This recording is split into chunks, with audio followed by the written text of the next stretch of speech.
தேவனே நான் ஓமதண்டையில் இன்னும் நெருங்கி சேர்வதே என் ஆவல் பூமியில்.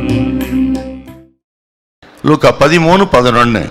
அப்பொழுது 18 வருஷமாய் பலவீனப்படுத்தும் ஆவியை கொண்ட ஒரு ஸ்திரீ அங்கே இருந்தாள். அவள் எவ்வளவும் நிமிரக்கூடாத கூனியாய் இருந்தாள். இந்த ஸ்திரீயின் வியாதி 18 வருஷம் பலவீனப்படுத்தும் ஒரு ஆவியை உடையவள்.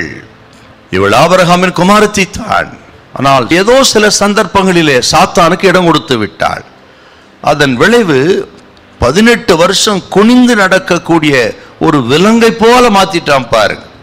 16வது வருஷத்தை நம்ம பார்க்கிறோம். ஆண்டவர் இயேசு சொன்னார், ஆக 18 வருஷமாய் சாத்தானின் கட்டிலே இருந்தாளாம்.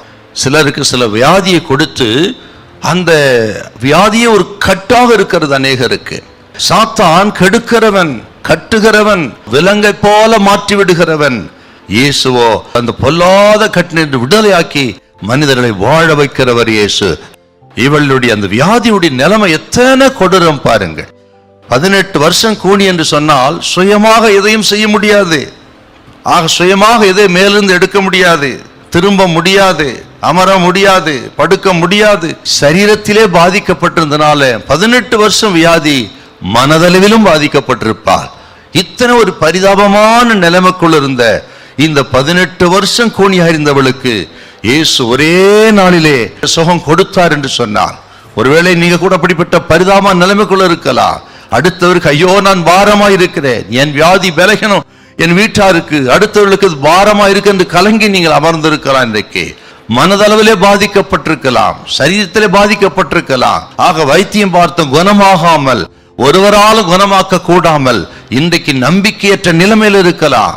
இதை கேட்கிறவங்களுக்கு ஆண்டவர் சொல்லுகிறார், இயேசு அந்த ஸ்திரீக்கு அற்புதமான சுகத்தை உடனே கொடுத்தது போல இது விசுவாசித்தால், நம்பினால், ஜெபித்தால் உங்களுக்கு அந்த அற்புதத்தை செய்ய எம்பெருமான் இயேசு வல்லவர். உங்களையும் பாவத்திலிருந்து, அக்கிரமத்திலிருந்து, அநியாயத்திலிருந்து, ரகசிய பாவத்திலிருந்து, அந்தரங்க பாவத்திலிருந்து விடுதலையாக்கூட ஒரே ஒரு சக்தி உண்டானால் இந்த உலகத்துல மனுஷனின் பாவத்தை சுமந்து தீர்க்க வெளிப்பட்ட இயேசு ஒருவரே.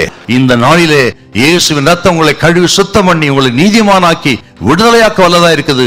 விசுவாசிக்கிற உங்களுக்கு அந்த அற்புதம் நடக்கும். ஹல்லேலூயா, ஹல்லேலூயா.